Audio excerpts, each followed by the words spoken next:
inampalan. Ay, grabe. Ang tindi, ang tindi.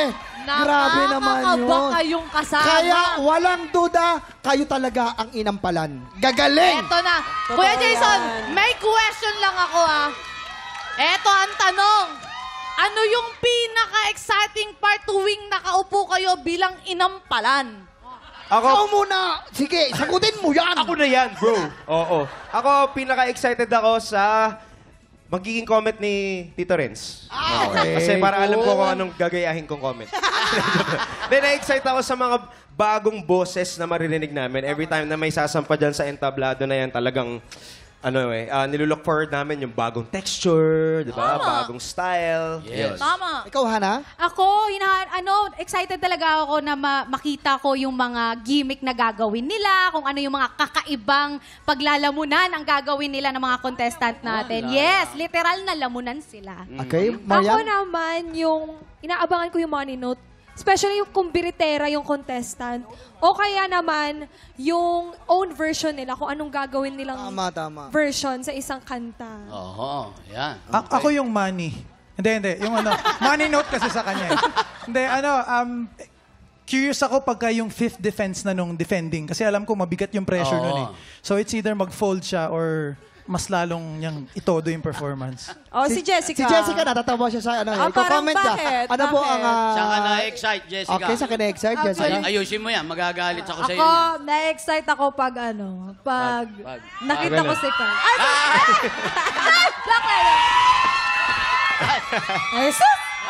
Hindi, seryoso.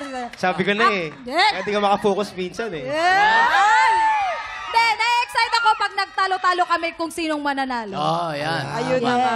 Pero kay Sir Renz, meron akong tanong. Yes. Sir Renz, anong feeling na after 16 weeks nahanap na natin ang ating grand champion? Ako, I'm relieved and very satisfied sa natagpuan o nakita naming champion. Yan. Totoo po yan, Sir Renz. Pero marami kasi kaming natutunan sa inyo tungkol sa pagkanta. Pero ang tanong, ikaw po ba, may natutunan ka ba simula pa lang nung naging judge ka dito sa tanghalan ng kampiyon? Marami ako natutunan dahil iba't ibang contestant, iba't ibang interpretation. Iba't iba ang pakiramdam nila sa bawat pyesa nila. Kaya't iba't iba rin yung aming mga comments sa kanila. Totoo. Eto na nga, Sir Renz. Oh. Handa ka na po ba sa Season 2? Abay! Oo! Magkakaroon na tayong Season 2. Abay, handang-handa po kami. Handang-handa kami. Kaya po yung mga gustong sumali, abay, agahan ho ninyo. Baka mahuli ho kayo sa pila. Agahan ho ninyo. At dahil po nasa usapang season 2 po tayo, abay tinatawagan na po natin ang mga tiktropang may galing sa pagkanta at may pusong kampiyon. Abay, tuloy-tuloy pa rin po ang ating weekly auditions natin para sa season 2 ng Tanghalan ng Kampiyon! Mga tiktropa, baka ikaw na ang susunod na Grand Champion. Mag-audition ka na. Pumunta lang po dito sa GMA Studio 6 tuwing Wednesday at Thursday from 3 to 5 p.m. Hanapin lang po si Romel Bago. Eto na nga. Hindi pa tapos ang araw ng kampiyon. Oo. Hindi kasi ako papayag na hindi ko kayo paaandaran. Pero wag kayong kabahan Ako lang to. Hindi ako kakanta.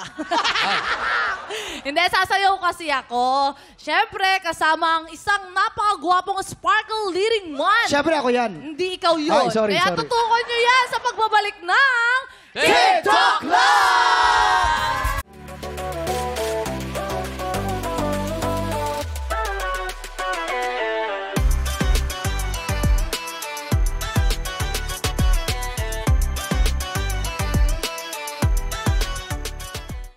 Tiktropa, pinanood mo hanggang sa dulo itong video na ito? Abay, very good ka! For more happy time, watch more TikTok Lock videos on our official social media pages and subscribe to GMA Network official YouTube channel.